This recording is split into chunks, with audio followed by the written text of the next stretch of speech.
Details shortly.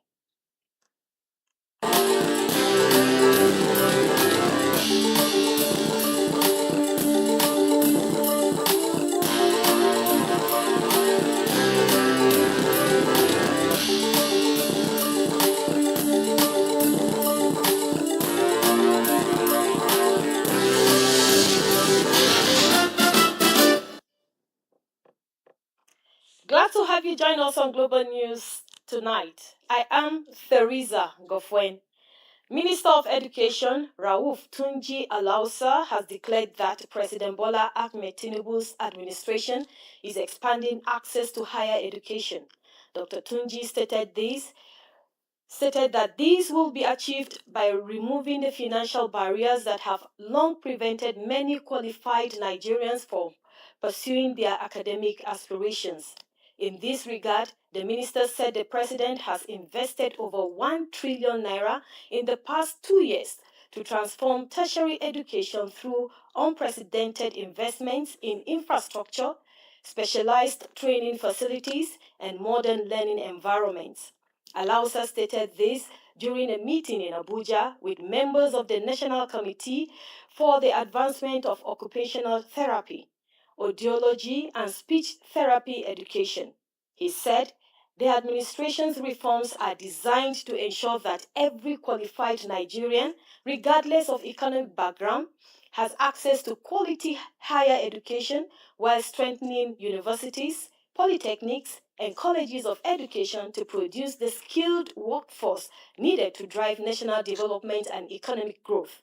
According to him, President Tinubu has demonstrated an unwavering commitment to investing Nigeria's greatest asset, its people, through bold policies and sustained investments that are expanding educational opportunities and improving the quality of tertiary education across the country. Dr. Alausa described the president's education reforms as a strategic investment in Nigeria's future through human capital development.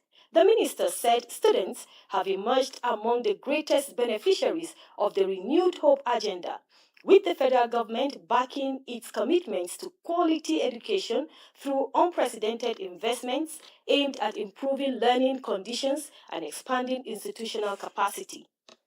He explained that the federal government has invested 250 billion naira in the construction of new students' hostels across tertiary institutions, significantly improving accommodation and creating more conducive learning environments. A 3-day 20th International Conference on Technology and Computing, tagged RISE 2026, has opened in Jos with a renewed call for the adoption of digital innovation to drive inclusive growth and economic transformation. The conference, with the theme Harnessing Digital Innovation and Emerging Technologies for Inclusive Growth and Economic Resilience, has government officials, academics, technology experts, industry leaders, and development partners explore the role of emerging technologies in national development. Our government house correspondent reports Governor Caleb Mutfwang graced the event as a special guest of honor. The report. Industry players within the tech space converge on Jos for the Nigerian Computer Society 20th International Conference to further conversations on the ever-evolving technology industry, which strengthen globalization. Declaring the conference open, Governor Caleb Mutfwang described Plateau State as the center of Nigerian civilization, highlighting its inclusive approach to governance and vast investment opportunities. Governor Mutfwang said his administration has improved on revenue generation and automated the state civil service through technology adoption, expressing confidence that the gathering of leading technology experts will generate practical solutions capable of accelerating Plateau State's development and strengthening Nigeria's digital economy. We are glad to be associated with this conference, and our hope is that out of this conference held in Jos Plateau State, that innovative solutions will arise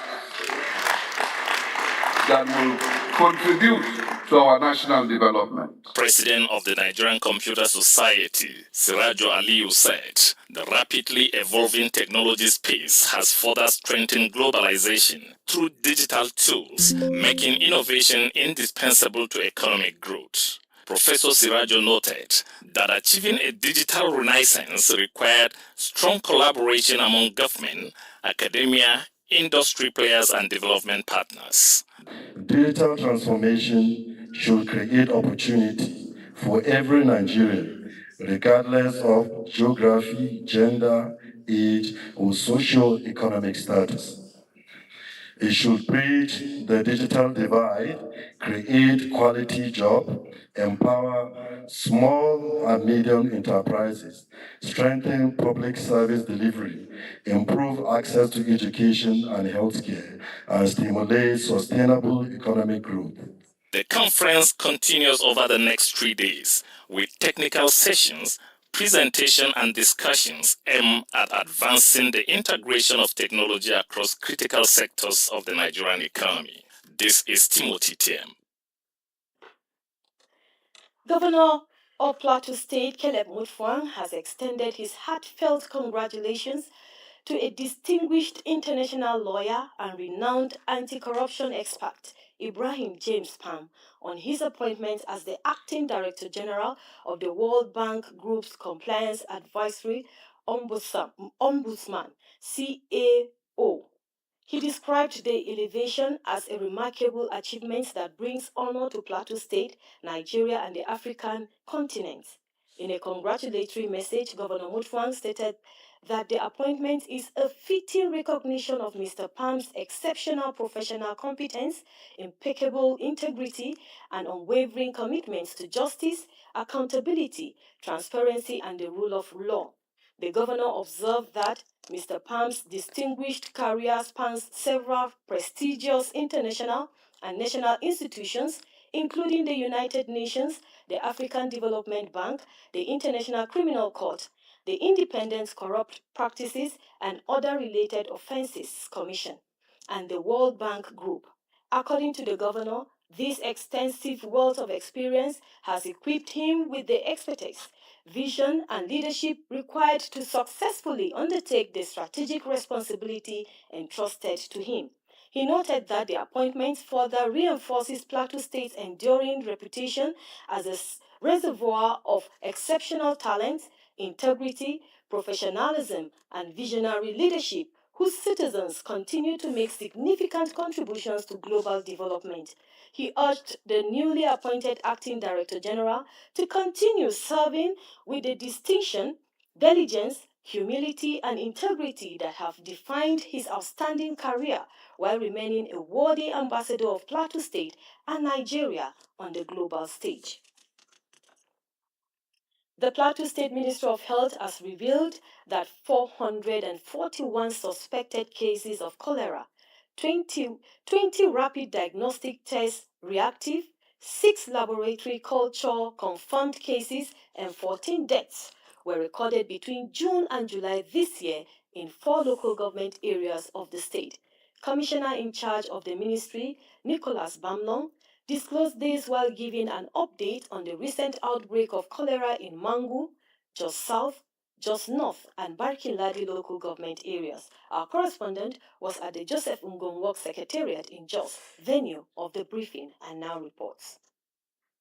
Briefing Journalist Commissioner of Health Nicholas Bamlong said as at the 12th of June 2026, Mangulek government area had recorded 53 suspected cases, 10 rapid diagnostic tests reactive and 4 laboratory culture confirmed cases, with 5 deaths as a result of cholera. Dr. Bamlong reveals that the figure as of July 26 rose to 159 suspected cases, with 10 deaths, but that currently there is no active cholera case in Mangulek government, with the last reported cases on the 22nd of this month. He noted reported that the outbreak was confirmed in Jos North on the 2nd of July with 277 suspected cases, 7 rapid diagnostic tests reactive, 1 laboratory confirmed cases with 4 deaths and 3 currently on admission and receiving treatment. Bamlong said in Jos South local government area, 1 culture confirmed case was reported and the patient was successfully treated and discharged. He added that in Barkin Ladi, the first case was reported on the 15th of July with 23 current suspected cases, 2 RDT reactive cases without any record of deaths. While acknowledging that significant progress has been made in controlling the outbreak, Bamlong pointed out that cholera remains a serious public health concern in Plateau State. He reaffirms government's commitment to strengthen surveillance, case management, laboratory services, risk communication and wash interventions until the cholera pandemic is completely contained.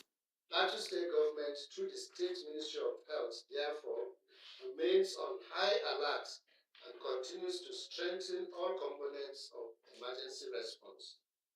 Working closely with the local government councils, the Nigerian Center for Disease Control and Prevention, and our development partners, we have intensified response activities across all emergency response pillars. Meanwhile, the Plateau State government has received the rotavirus vaccine and the vaccine for meningitis. This is for onward distribution to the 17 local government areas of the state, courtesy of the federal government. Director of Disease Control and Immunization at the Plateau State Primary Healthcare Board, Yakubu Izangu, confirmed this to newsmen, urged parents and caregivers to avail their children for the vaccination as it is free and safe. I am Goko Timothy.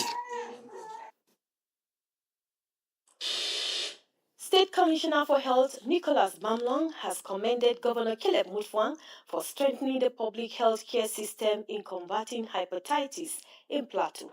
Dr. Bamlong gave the commendation as the world marks Hepatitis Day 2026. Our correspondent, who was at the Patrick Hall Crispan Hotel, has the details. To commemorate the World Day Hepatitis Day 2026, it began with an awareness walk holding placards from Old Airport Junction down to Crispan Hotel, the venue of the program. While delivering his welcoming speech, the Commissioner of Health, Dr. Nicholas Bamlong, said the day serves as an opportunity to raise public awareness, promote, prevent, encourage early testing, expand access to life-saving treatment, as well as commitment to eliminating the silent epidemic. He stated that the prevalence rate of hepatitis B and C in the state is high, with pregnant women among the high-risk group, calling for collaboration among civil societies and developing partners to fight the disease. Drastically reduce, the prevalence of hepatitis. The World Health Organization said 2030. For us to achieve that requires a lot of commitment on the part of the people concerned, on the part of our health workers, on the part of those that are doing testing, on the part of physicians that are responsible for treatment, so that eventually Plateau will become hepatitis free. A consultant gastroenterologist and hepatologist at the University Teaching Hospital, Dr. Mary Duguru, gave a keynote lecture on the danger of late detection of the virus and how it affects one of the most important organs of the body, the liver. The liver is the second largest organ in the body after the skin. It does approximately more than 500 vital functions. And there is only one liver, and that is why it is crucial that we protect it. When the liver is damaged, your health is damaged. Goodwill messages came from the development partners, civil societies, and other government MDAs. There were free hepatitis testing and vaccination at Dadinkowa, Gangare, and Tudunwada to mark the day. In Jos, Rifkatu Yakubu. A prominent Igbo leader, political figure, and CEO of Nemalco Industries, Ubechidebere Nkparu, has offered strong praise for the Plateau State Governor, Caleb Mutfwang, following his recent peace and reconciliation efforts directed at the Igbo community in Jos. The endorsement comes amid growing political discourse after former Minister of Youth and Sports Solomon Dalung publicly criticized Governor Mutfwang over an apology extended to Indigbo regarding the events surrounding the Nigerian Civil War. Addressing the controversy in Jos, in Peru, expressed deep disappointment with Dalung's stance, urging him and other Plateau political stakeholders to abandon divisive rhetoric and support the ongoing peace agenda. Reflecting on the nation's shared past, Chief Peru acknowledged historical tragedies, including the January 1966 events that claimed the life of Plateau native Lieutenant Colonel James Yakubu Gyang Pam, warning against placing collective ethnic blame for actions taken by individuals over 6 decades ago and stressing that national healing requires focusing on the future rather than lingering on historical fractures. Reaffirming the peaceful nature of the Igbo diaspora, the industrialist noted that Igbo across Nigeria and abroad remain dedicated to building, investing, and coexisting harmoniously with host communities. Nkparu highlighted insecurity as a collective national challenge that demands unified action across all demographic lines rather than political infighting, extending formal support to Governor Mutfwang and offered prayers for President Bola Tinubu, national lawmakers, security chiefs, and the peaceful resolution of conflict across Plateau and Nigeria at large. Up ahead on Global News, government office holders undergo public procurement training. Please stay with us.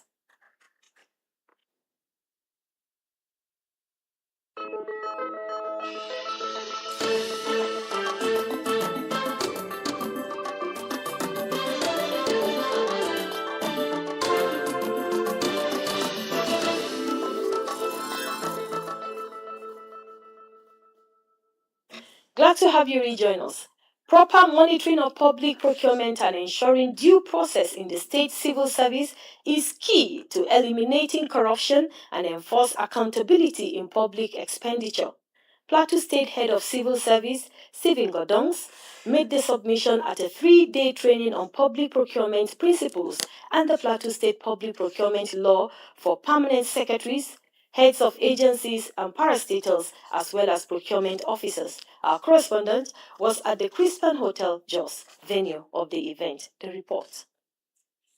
The training, in conjunction with an organization known as the Rule of Law and Anti-Corruption Program, alongside the Office of the Head of Civil Service Plateau State and the Plateau State Bureau of Public Procurement (BPP), aims at improving accountability and transparency in the civil service. State Head of Civil Service Stephen Godons, represented by a permanent secretary in his office, Rosalind Dakwar, said government has issued guidelines and is supervising the implementation of procurement policies. Permanent Secretary, Government House Administration Helen Chindusu, and that of the Office of the Deputy Governor Fidelis Dabor, said understanding the provision of the law is vital. You should ensure that you don't cut corners. Ensure that you go strictly on what has been prescribed for in the law. Because the law does not allow for guesswork or, trying to hurry up a process. The key issue is to sensitize the accounting officers of the ministries and starters to be able to handle procurement processes properly, and so the government gets proper records. Chief Medical Director, Plateau State Specialist Hospital, Christopher Ilgwan, and General Manager, PRTVC, Kachalom Palm, said the way government officials handle transparency and accountability in public procurement needs to improve. First of all, we need to the head of service, and the funders of this workshop for things. I have learned that there are better ways of doing things. We have a guide, which is a procurement booklet to fall back on. We have a responsibility to the state government. We have a responsibility to the organization in doing the right thing. And this workshop is just an eye-opener. Head Bureau of Public Procurement, Plateau State, Christiana Yilbal, said lack of transparent procurement process can make the public not to trust public officers. In a presentation, Chibuzo Ekweku, who spoke on the topic the accounting officer role across the procurement cycle up until award, amongst other topics, said good governance can be described as the way government officials handle transparency and accountability in public procurement. From Crispin Hotel in Jos, I am Katlong Gugwat. Chairman of Kwanpan Local Government Council, Christopher Manship, has rejoiced with the Plateau Radio Television Corporation General Manager, Rita Kachalompam, on her emergence as Chairman-elect North Central Zone of the Broadcasting Organizations of Nigeria, BON. In his congratulatory message, Manship described the victory of Pam as well-deserved and a clear reflection of her years of dedication, professionalism, and service to the broadcast industry. He commended her invaluable contributions to the media landscape in Plateau State and beyond, which he described as exemplary leadership in the promotion of credible, informative, and people-oriented broadcasting. The chairman further expressed optimism that Kachalompam will deploy her wealth of experience to strengthen the structures and unity of the North Central Zone of Bonn and to promote collaboration among member stations for improved service delivery to the people. He prayed for divine wisdom, strength, and success as she assumes the new responsibility and leads the North Central Zone to greater heights. The National Social Investment Program Agency, NISPA, has flagged off the renewed Hope Vocational and Skills Training Program in Plateau State with a call on beneficiaries to take the 2-week intensive training serious towards being self-reliant.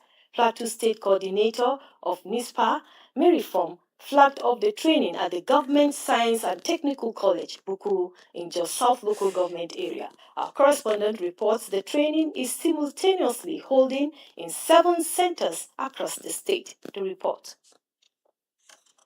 The Renew Hope Vocational and Skill Training Program is being implemented in 5 centers across Plateau State under the National Social Investment Program. The program targets unemployed youths aged 18 to 35 in trades such as baking, catering, welding, carpentry, vulcanizing, and agri-technology, among others. Flagging off the program, Plateau State Coordinator, National Social Investment Program, Mary Form, said the training is part of the deliberate social protection drive of the Renew Hope administration of President Bola Ahmed Tinubu, aimed at moving young people from poverty to prosperity. She noted that the federal government, through the Federal Ministry of Humanitarian Affairs and Poverty Reduction, has prioritized social protection beyond rhetoric. The Renewed Hope Vocational and Skill Training Program is implemented and coordinated by Empower, just like I've told you, a job creation, skill training, and acquisition program primarily designed and targeted at unemployed graduates and non-graduates within the ages of 18 and 35 years.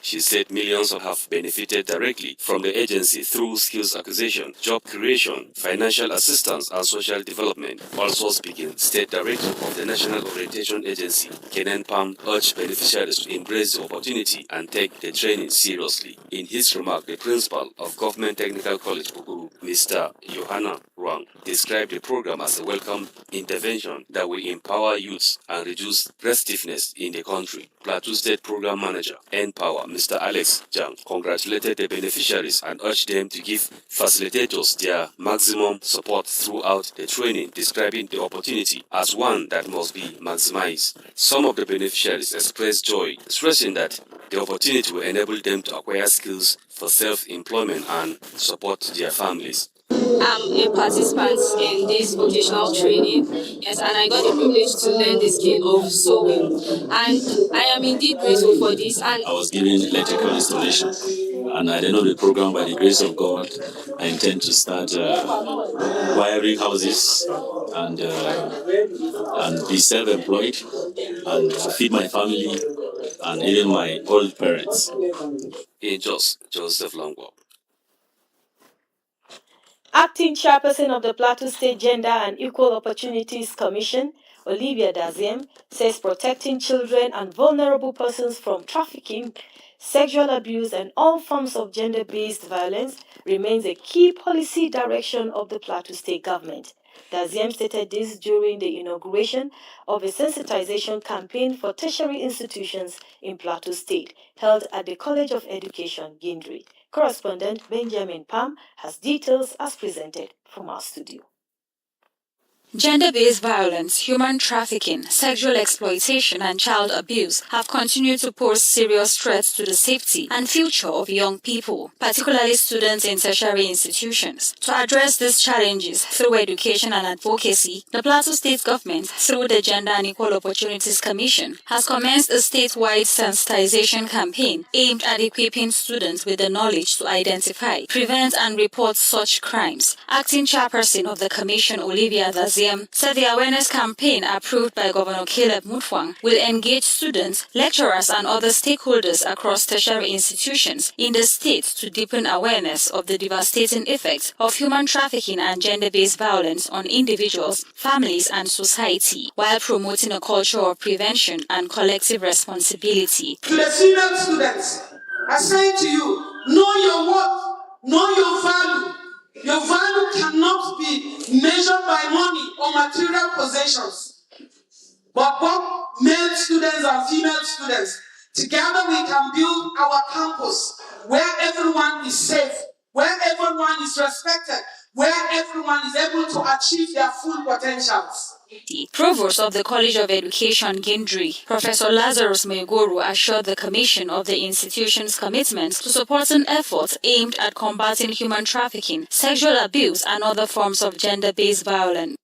As you live on campus, what you do on campus and outside the campus, how you should conduct yourself. For you to know your rights as students, for you to know your rights as male students, as female students. The program featured interactive question and answer sessions between participants and resource persons, while the Commission presented human rights advocacy materials and educational tools to management of the college to sustain awareness on campus. And on the foreign scene, many people are feared trapped inside a shopping center after a strong earthquake hit southwestern Japan, officials say.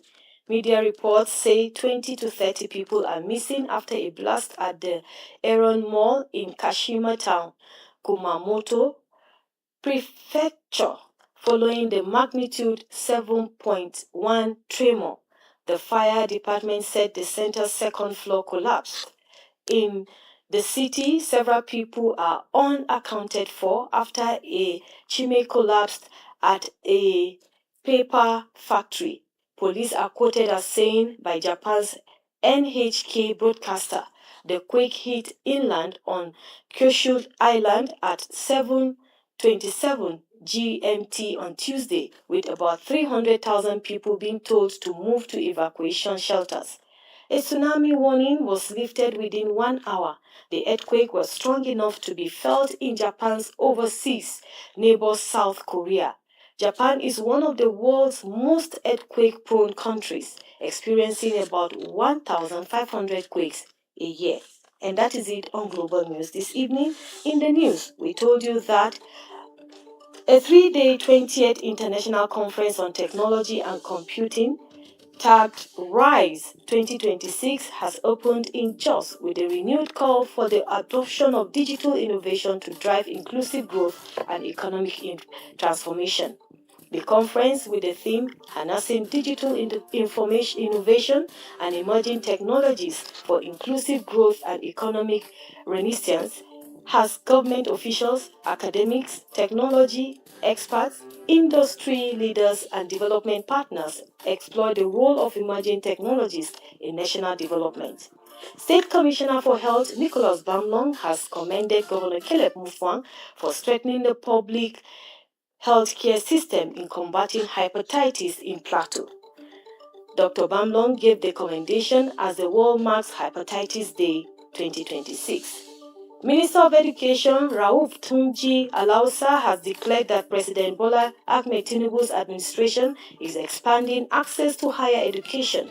Dr. Tunji stated that this will be achieved by removing the financial barriers that have long prevented many qualified Nigerians from pursuing their academic aspirations.